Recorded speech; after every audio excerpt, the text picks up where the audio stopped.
Rebonjour tout le monde, ici Thomas Poulain, Green Diamond chez Kiani. Donc bienvenue dans la partie 2 de votre lancement.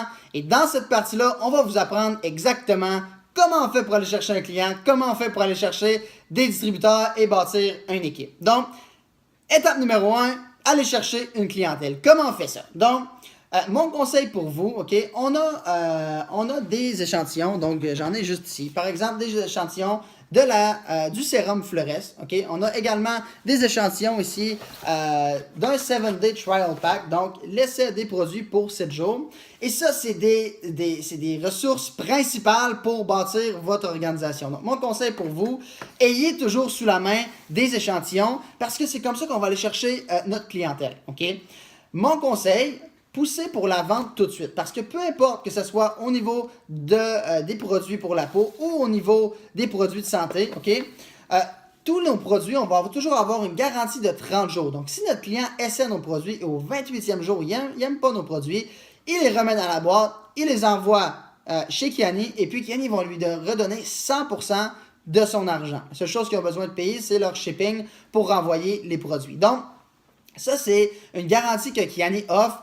Et c'est la preuve aussi que Kiani est 100% confiant que nos produits fonctionnent, mais vous devez vous servir de ça pour aller chercher votre vente, OK? Donc, moi, qu'est-ce que je vais faire? Donc, je vais toujours utiliser des témoignages qu'on a déjà sur notre page Kiani témoignages produits pour pouvoir faire la vente. Donc, par exemple, que je rencontre quelqu'un qui a de la misère avec son taux de sucre dans le sang, mais je vais aller sur la page Kiani témoignages produits, je vais lui parler du produit, je vais lui montrer un témoignage d'une personne qui a la même chose que mon futur client. La personne va voir ça, elle va reconnaître souvent, ils vont reconnaître les mêmes symptômes. Ils vont parler le même langage. Ils vont dire, ah, OK, moi aussi, j'ai ça, moi aussi, j'ai ça. Ah, ce produit-là pourrait être une solution à mon problème. Donc, en plus de ça, j'ai 30 jours pour l'essayer. Si je ne l'aime pas, je me fais rembourser 100%. Let's go, j'y vais. Et puis, c'est comme ça que vous allez chercher vos premiers clients. OK? Même chose au niveau du skincare. OK? Mon conseil, vous pouvez le faire essayer. On a des beaux petits samples comme ça. Les gens peuvent essayer, peuvent voir la texture, peuvent l'essayer. Et puis par la suite, vous faites leur commande. S'ils n'aiment pas ça, ils ont 30 jours pour se faire rembourser. OK? Donc, comment vous faites votre pitch de vente? OK? Tout simplement. Donc, par exemple, moi, j'ai appelé ma grand-mère la première fois. Je dis, écoute, grand-maman, j'ai un produit qui pourrait t'aider avec telle chose, OK? Et donc, je vais t'envoyer une petite vidéo, tu vas pouvoir voir un petit peu les résultats qu'il y a des gens qui ont la même chose que toi, les résultats qu'eux, ils ont eu avec le produit. Puis là, elle a vu la vidéo, elle a vu qu'il y avait des gens que ça l'avait aidé avec le produit. Puis j'ai dit, écoute, grand-maman, en plus de ça, tu as 30 jours si jamais tu n'aimes pas le produit pour te faire rembourser.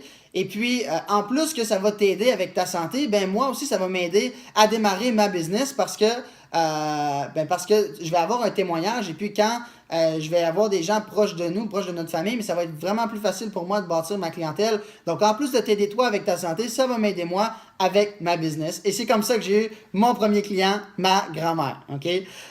Donc, même chose au niveau des produits de beauté. Il y a plusieurs manières d'aller chercher les clients. Donc, poussez la vente en premier. Si jamais la personne est très sceptique, elle ne veut pas l'acheter maintenant, même s'il y a une garantie de 30 jours, laissez-lui partir avec un 7-day trial pack ou, encore une fois, l'essai du produit Fleurès. Et c'est comme ça que vous allez pouvoir aller chercher des clients. Maintenant, comment bâtir une organisation? OK? Vous devez comprendre que tout est une question de chiffres. Le plus de gens que vous allez présenter la business, le plus de résultats que vous allez avoir. Il y a plusieurs manières de présenter l'opportunité. Ça peut être en leur montrant une vidéo, OK? Ça peut être en les rencontrant un à un dans un café. Ça peut être en organisant un PBR qu'on appelle Private Business Reception. C'est une réunion qu'on va organiser à la maison. Vous allez inviter des gens et puis vous allez présenter la business. Ça peut être dans un DFY, donc Done for You Model Business Presentation. Donc, c'est tout simplement une présentation qu'on va faire dans un hôtel, OK? Une présentation en groupe. Il y a plusieurs manières de présenter la business, mais vous devez comprendre que c'est une question de chiffres et vous devez aussi comprendre, OK, que vous avez une opportunité entre les mains. Vous avez le marketing relationnel, c'est l'industrie qui crée le plus de millionnaires sur la planète avant même l'immobilier. Ok? Vous avez une business que si vous travaillez fort pendant 5 ans, vous pouvez accomplir les rêves les plus fous que vous avez imaginés. Ok? Vous avez une business entre les mains que l'année passée, le marketing relationnel a généré 183 milliards de dollars en chiffre d'affaires. C'est énorme. Ok? Donc, quand vous approchez des gens, vous ne devez pas vous sentir comme si vous avez besoin d'eux. Parce que la réalité, c'est que en ce moment, ok, je parle pour le Canada, le salaire moyen canadien est de 29 000 $ par année et le seuil de la pauvreté est établi à 23 000 $. Est-ce que vous croyez que les gens sont ouverts à des opportunités? 100%, ok? Ici, on ne regarde pas ton background, on ne regarde pas qu'est-ce que tu as accompli dans la vie, on ne regarde pas ton diplôme, ok? Donc, c'est quelque chose qui est une opportunité qui est incroyable pour des gens qui sont prêts, qui ont de l'ambition, qui sont prêts à foncer, qui sont prêts à être coachables. Vous pouvez accomplir les rêves les plus fous et c'est pour ça que quand vous allez approcher des gens, vous devez vous sentir comme « Hey, c'est pas comme si vous avez besoin d'eux. » Et c'est la réalité. C'est pas vous qui avez besoin d'eux. Okay? Vous allez offrir à des gens une opportunité de changer leur vie complètement ou d'avoir un plus, que ce soit de voyager, que ce soit pour le programme de voiture, que ce soit pour se faire un réseau de contacts, que ce soit pour améliorer son mindset. Okay? Peu importe, le marketing de réseau, c'est la meilleure chose qui pourrait pas arriver à quelqu'un, honnêtement. Okay? Donc, comment on va faire pour approcher des gens? Mon conseil, si vous êtes capable, toujours un appel, ok? C'est toujours mieux, c'est plus sérieux selon moi, et puis les gens peuvent ressentir votre excitation au téléphone, ok? Donc, par exemple, que j'appelle mon ami Will, je vais dire « Hey, salut Will, ça va bien? Oui, écoute Will, je le sais que depuis longtemps, tu me dis que ton rêve, c'est d'avoir plus de temps avec tes enfants, d'amener tes enfants à Disney. Écoute Will, j'ai une idée pour accomplir ton projet. » Et puis là, sûrement qu'il va dire, ben, ok, super, mais c'est quoi ton idée? Écoute, Will, c'est trop important pour que je te parle de ça au téléphone. Est-ce qu'on pourrait se rencontrer cette semaine? Mercredi à 7h30, est-ce que tu as quelque chose de prévu? Ben non, j'ai rien. Super, Will, écoute, on va se rencontrer. Je vais te montrer ça, écoute, c'est incroyable. Fais-moi confiance, ok? Tu vas complètement capoter quand tu vas voir l'ampleur du projet que j'ai à t'offrir, ok? Puis là, si vous posez des questions encore, oui, mais c'est quoi? Peux-tu m'en dire plus? Écoute, Will, est-ce que tu me fais confiance? C'est oui, super, Will. Fais-moi confiance, on se rencontre mercredi, je vais te montrer 100% des détails. C'est trop important pour que je te parle de ça au téléphone. OK? Donc ça, par exemple, c'est une approche que vous pouvez avoir. Vous pouvez aussi approcher des gens par texto. OK?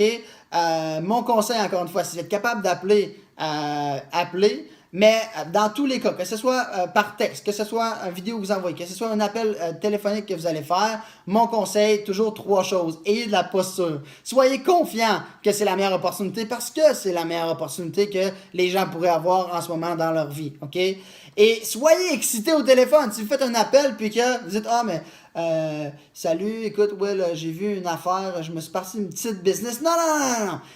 Vous êtes excité. C'est pas une petite business, ok? C'est une business qui crée le plus de millionnaires en ce moment sur la planète. C'est une business qui est révolutionnaire. C'est une business qui est en ligne, ok? Puis, de plus en plus, les business s'en vont en ligne. C'est une business qu'on peut créer une liberté totale. C'est une business dans laquelle on peut créer un revenu récurrent. Vous devez être excité. Vous devez être confiant. C'est incroyable, cette business-là. Je vous le confirme, ok? Donc, sur ça, tout le monde, mon conseil, vous venez de démarrer, OK? Allez chercher vos premiers clients maintenant, OK? Allez chercher vos premiers distributeurs maintenant. Faites des appels maintenant, OK? C'est là que vous voulez créer des résultats. Encore une fois, comme j'ai dit dans la dernière vidéo, vous allez créer votre histoire seulement une fois. Donc, organisez votre premier PBR, votre premier meeting à la maison le plus rapidement possible. Appelez votre upline. Organisez vos 2 premières dates. Vous allez faire un meeting à la maison, OK? Mon conseil, encore une fois, amenez le plus de gens possible à votre premier PBR. Okay? C'est comme si demain matin, vous partiriez un restaurant. Est-ce qu'on veut que le lancement, le restaurant soit plein ou on veut que le restaurant soit vide? On veut que le restaurant soit plein, OK? Parce que bon, est-ce qu'on va manger dans le restaurant qui est plein ou on va manger dans le restaurant qui est vide? On va toujours manger dans le restaurant qui est plein et puis ça va avoir un impact sur les prochains mois, les prochaines années du restaurant. Même chose pour votre business, ok? Si vous avez 10, 15 personnes à votre premier PBR, les gens qui vont venir, ils vont dire quoi? Ah, moi quand je démarre, il faut que j'aie moi aussi 10, 15 personnes à mon premier PBR, ok? Donc sur ça tout le monde, on se revoit sur la prochaine vidéo. Dans la prochaine vidéo, je vais vous expliquer la prochaine étape pour avoir du succès chez Kiani. Merci beaucoup tout le monde. À tantôt.